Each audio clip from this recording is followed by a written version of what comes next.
A big management shakeup late in the day today at J.C. Yeah, right after the market closed, Tyler, the CEO Ron Johnson is out after just a year and a half in the job. Now, Mike Ullman, a former Penney CEO, has been named interim CEO.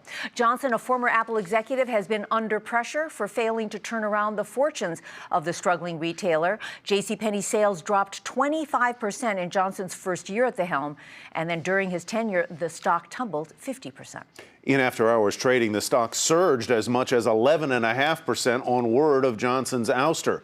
Joining us now with more on what happened and what's next for the company are Courtney Reagan, who follows that company very closely. Courtney?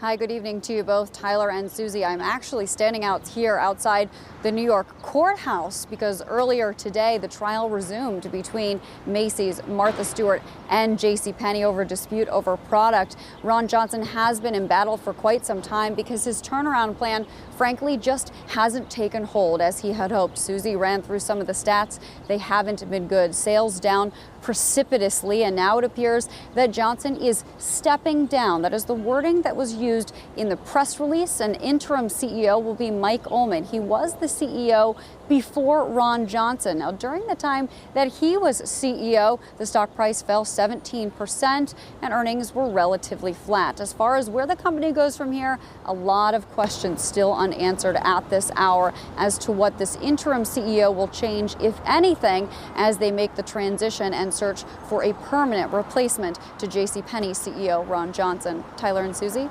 So there's no likelihood that Mr. Ullman will be the permanent successor to Ron Johnson whatsoever?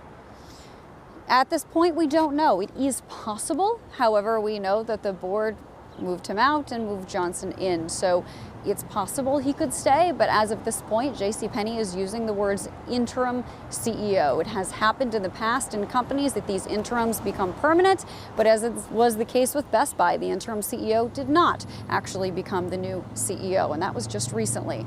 You know, Courtney, I think the million-dollar question here is Penney fixable, no matter who's the CEO? What's your sense on that?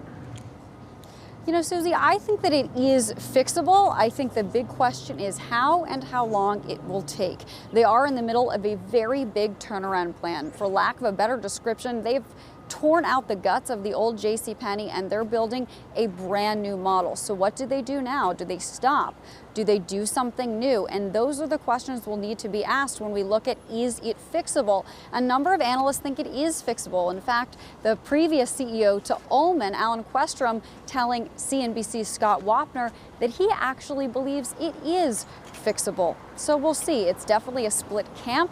I don't exactly know what's going to happen. This is late breaking news, and we're still asking a lot of questions ourselves. All right, more questions and answers at this hour. Courtney Reagan, thanks very much.